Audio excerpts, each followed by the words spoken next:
Hello students and welcome to the lecture.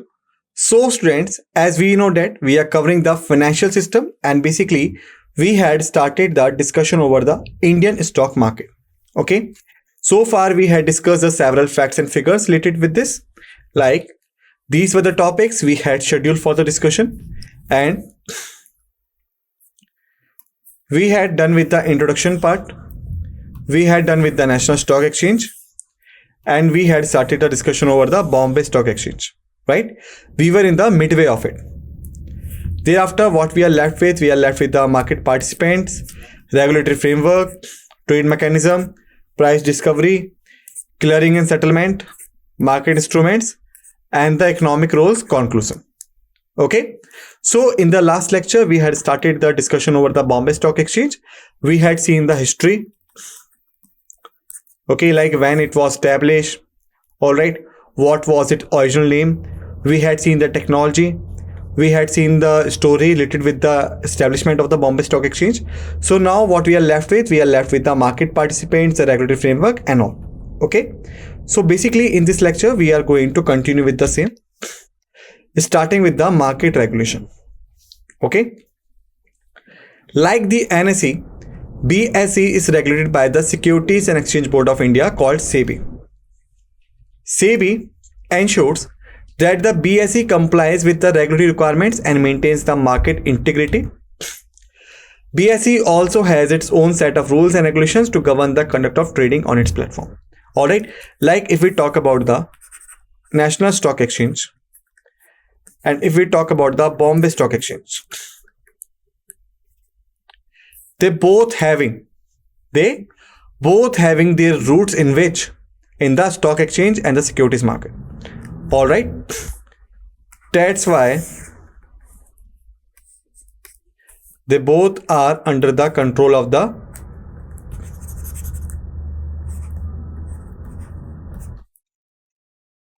SEBI. Got it? So keep this thing in your mind. Thereafter, if we talk about the market indexes, BSE calculates and publishes several market indexes, including the widely followed BSE Sensex and the BSE 100. These indexes serve as benchmark for the Indian stock market, reflecting the overall performance of the market and the specific sectors. Okay, about Sensex, I hope that you have listened so many times. Okay, like in the news you have listened that Sensex was this one, then it's fall down, it goes up, whatsoever. So what is the Sensex? Sensex is basically, you can say, the indexes of the BSE. Okay, another index was the BSE 100. Okay, these are the two indexes. Now here is one thing which I would like to tell you. Like if we talk about the Nifty 50, or you can say if we talk about the NSE, and then we have the BSE. Okay, the NSE,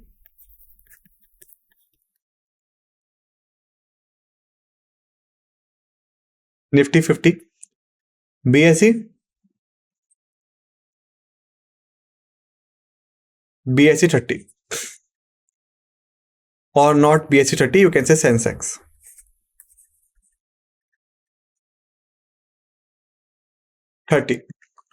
So what is significance of these indexes and what do we mean by the numbers putting ahead of it? If we talk about the first one, Nifty 50, this is the 50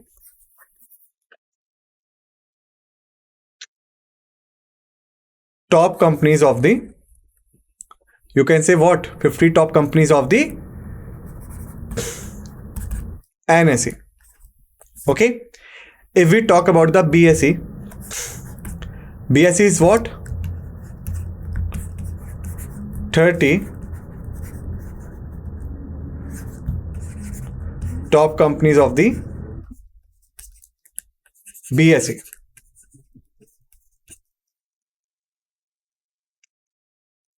Okay, so please keep this in your mind. Nifty 50 basically shows the strength of the 50 top performing companies of the NSE, like how they are performing. BSE or the Sensex, it's basically comprises the 30 top companies listed with the BSE and reflects their growth and the performance. Okay. Thereafter, market development. The BSE has been at the forefront of the market development initiatives in India. Also introduced several innovative products and services to enhance the market liquidity, efficiency, and the transparency. Already we had discussed that basically it was established in the 1875, that much older. So that's why it's having the various products and initiatives which had been taken by it over the period of time, because it is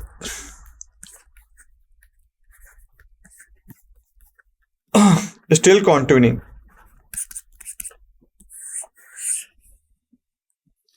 Got it? BSE also provides the educational programs and research initiatives to promote the investors' awareness and the knowledge. Okay. Thereafter, now we have the market participants. So far we had done with the introduction, National Stock Exchange, Bombay Stock Exchange. Now we have the market participants, like who are the market players. Okay, and how the market operates. If we talk about the stock market, like we know the stock market is a platform where things are being buying or selling, being bought or sold. So now it's you can say the time when we have to understand that what are the participants of the market. First is the broker. Okay. Brokers are the intermediary who are members of the stock exchange, who are licensed to buy and sell securities on behalf of the client. They may serve retail clients, individual investors, or institutional clients, such as the mutual funds, insurance companies, and the pension funds. Brokers facilitate the trading process by executing orders, providing market research and analysis, and offering advisory services. Now, let's understand them from the starting. Brokers are the intermediaries who are members of the stock exchange and are licensed to buy and sell securities on behalf of clients. May serve the retail customers and the institutional clients. Third is the facilitate trading process by executing orders, providing market research and the analysis, and offering advisory services. Now it's a time to understand them. Just now we had just read them out so that we could get a little bit idea. Now it's a time to understood them. Suppose this is a party. This is another party. Okay. So if we talk about the market platform, means the stock market. So what is going on in stock market? Buying and selling, right?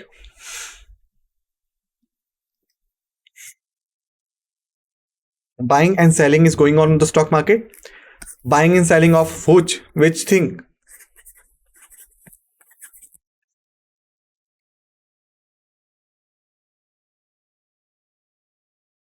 Shares and the securities, right? So if we go by this particular, you can see the directions. So that fellow, suppose, is a buyer, also called as a investor.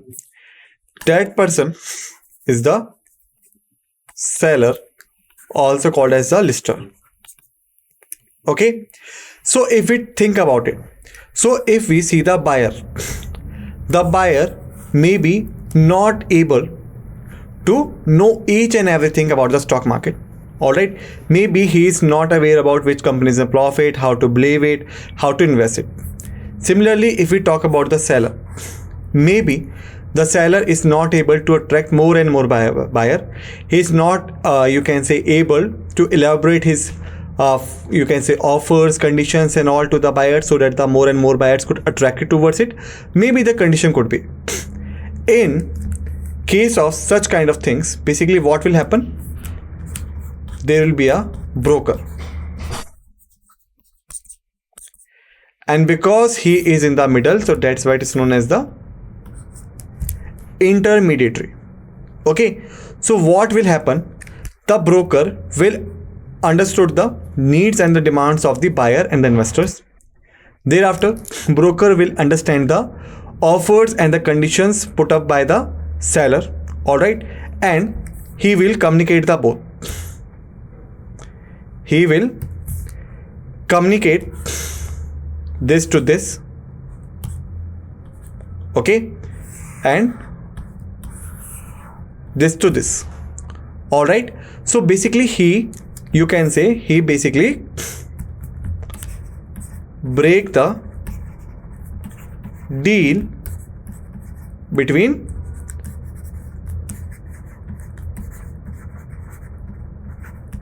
two parties, alright. One is a party 1, second is the party 2, alright. Party 2 is a seller or lister, party 1 is the buyer investors. Might be they do not know each other, might be they are not aware about the conditions, but they will be connected through the broker. So that's why a broker is an intermediary. He is licensed to sell on behalf of client and to buy on behalf of client, okay. Maybe the client could be some individual investors or individual company, or might be some industry and all, alright. So that's how the broker works, alright. And basically we talk about the first one, which is known as the Bombay Stock Exchange.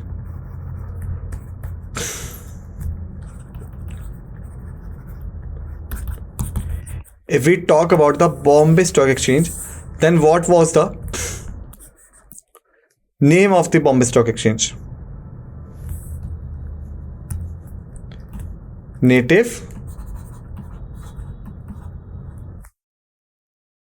Share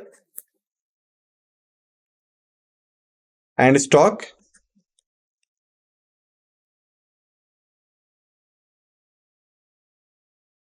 Brokers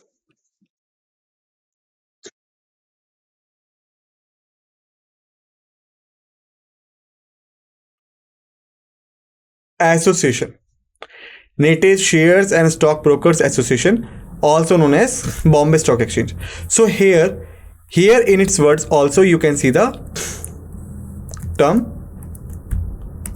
broker, alright. And where it was founded? At Dalal Street, right? And Dalal Street is basically signifies the term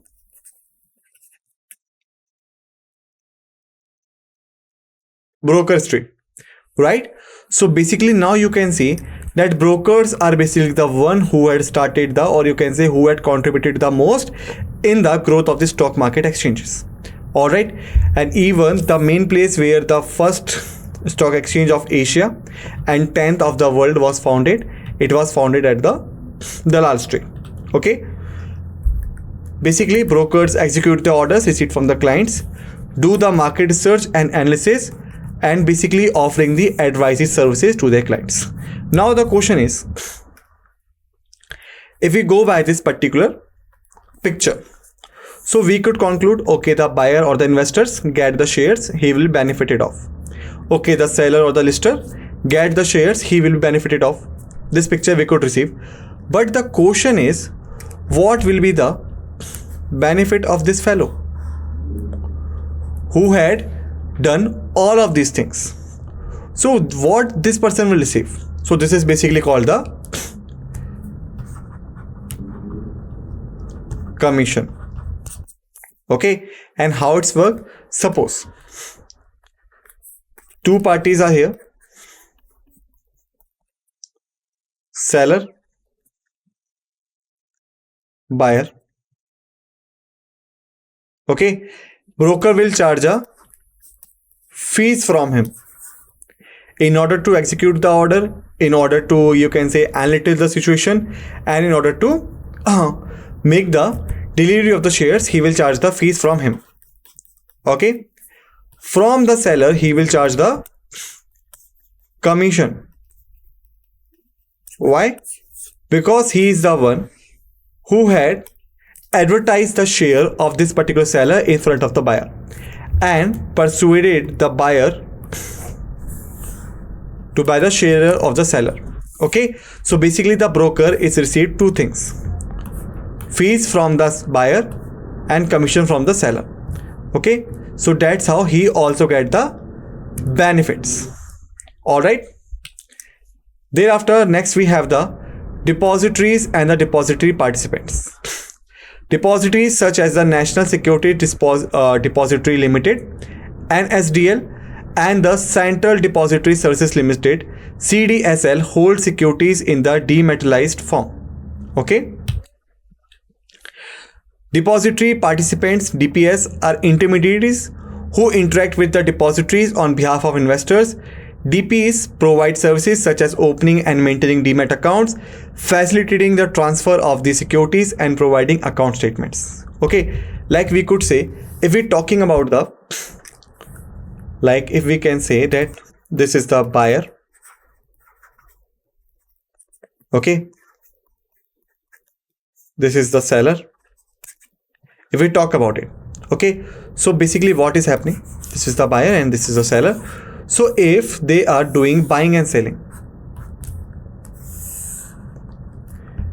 it means that there must be some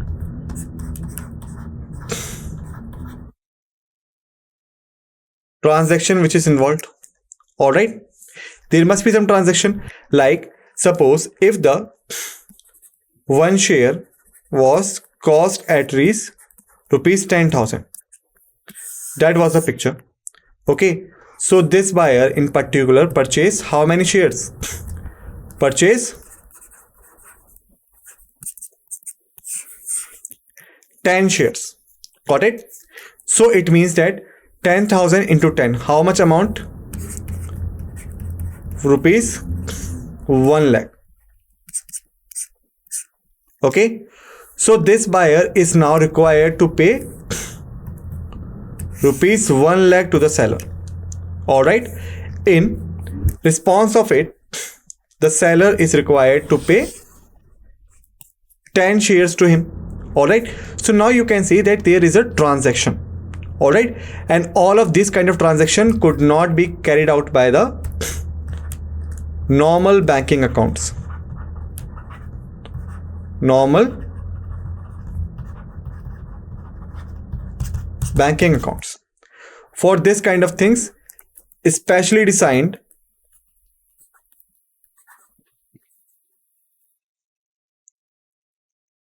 demat accounts are required.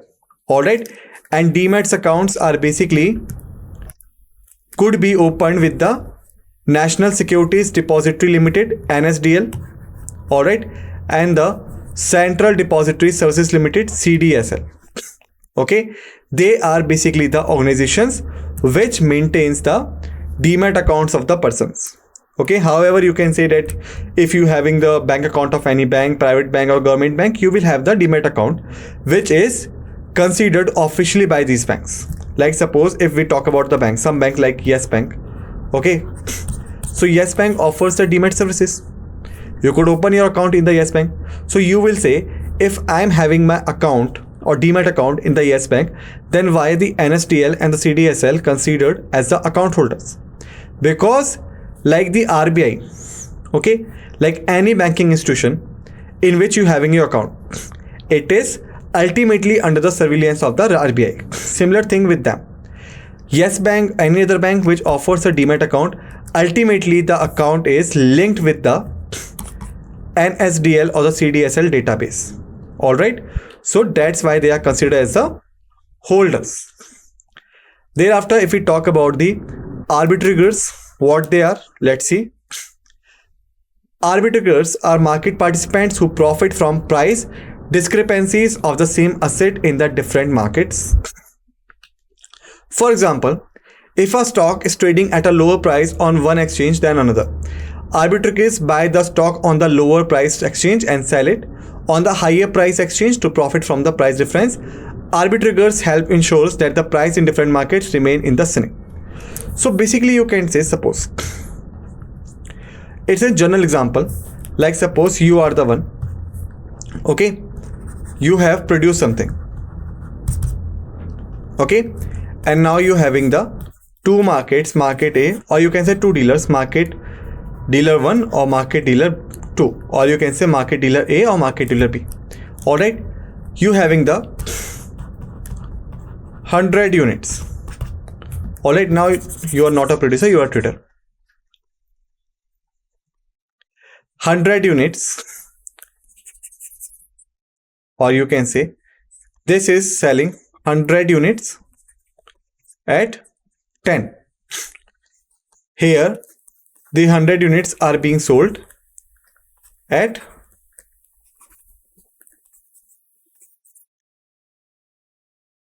20.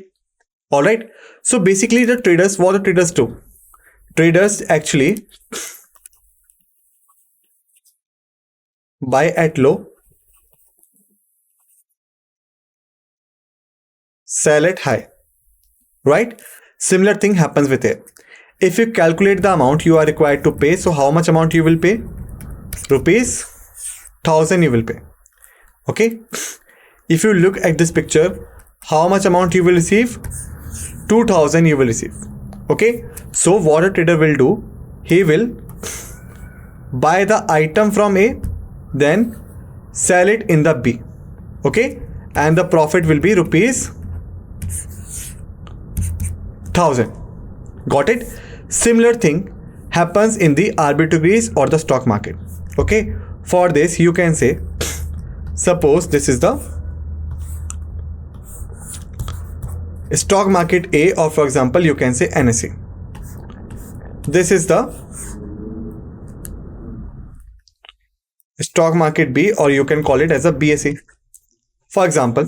Alright, so basically 10 shares of any company are available at rupees 100. It means that total cost of these shares will be rupees 1000. Alright, whereas if we talk about this BSE or the B, these 10 shares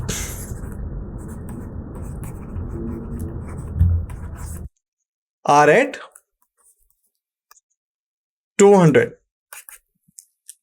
Okay, it means that if the trader or the arbitrary bought it from here, he paid 1000 rupees, sold it in the BSE, he will receive rupees 2000. Then 2000 minus 1000, how much amount he will make extra or in the profit? 1000 rupees, right? So remember, that's how the arbitraries work. They basically trade the shares at lower price on the one exchange than another. Arbitraries buy the stock on the lower price exchange, sell it on the high price exchange to profit from the price difference. As we had just seen, price here was 10 and price here was 20. So it means that there is a profit of 100%. Alright, so that's how the arbitraries work. Thereafter, if we talk about the hedge funds. Alright, so basically you can say hedge funds is the another thing. Hedge funds are pools of capital that employ the diverse strategies to earn active returns for the investors. Unlike the mutual funds, hedge funds are not regulated as tightly and can use a wide range of strategies, including long-term and the short-term position, leverage and derivatives to generate returns. Hedge funds typically cater to the wealthy individuals and institutional investors and often charge performance fees in addition to the management fees. Alright, so basically you can say there are two types of funds. There are two types of fund: mutual funds, hedge funds. Okay, so there are some difference between them. Mutual funds having the small amount.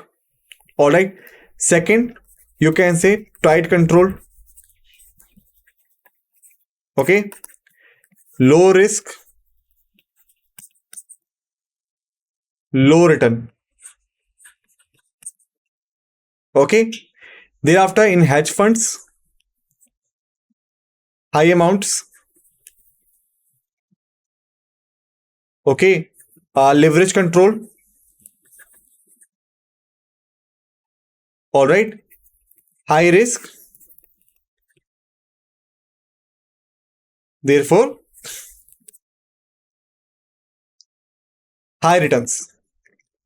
Okay. So this is the difference between them. In mutual funds, generally the small amount is invested.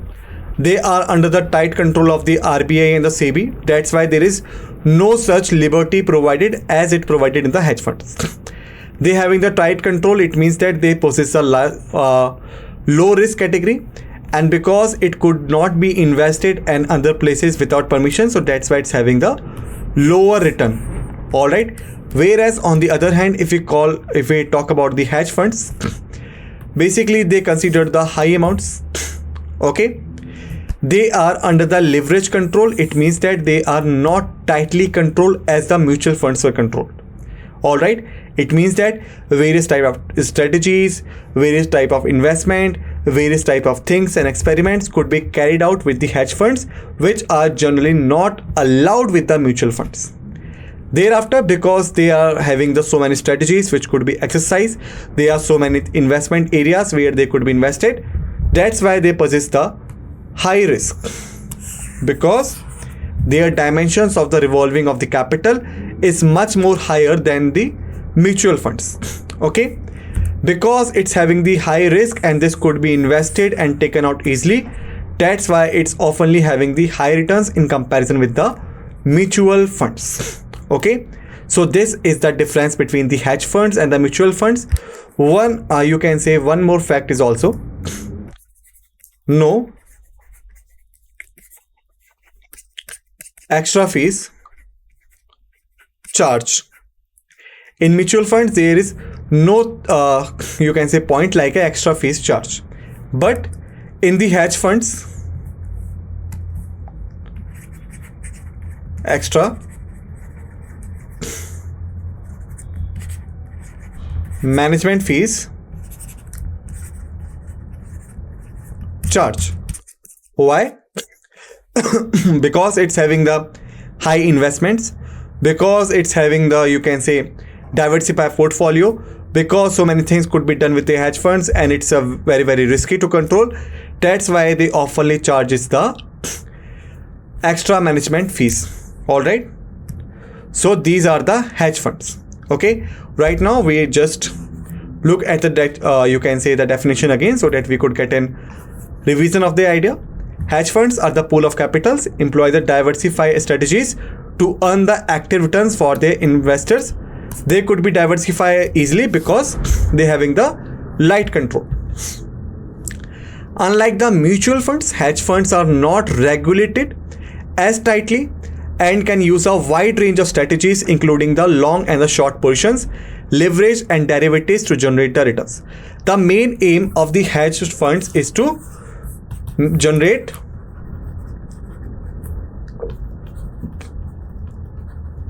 maximum returns as much as returns could be possible. All right. That's why they could be diversified in the long position, short position, leverage, derivatives, and also they do not having any tight control. So that's why they are best way to generate the high returns. Okay. Whereas hedge funds typically cater to the wealthy individuals and the institutional investors and often charge performance fees in addition to the management fees. Alright, why they are typically cater to the wealthy individuals and the institutional investors? Because the investment amount, the initial investment amount is usually, or you can say, is quite higher or quite high in comparison with the mutual funds. All right. So students, here we had done with the hedge funds. All right. In the next lecture, we will continue from here. Till then, just revise all the facts and figures we had discussed in this lecture and be ready for the another lecture. With this note, let's end this lecture and thank you.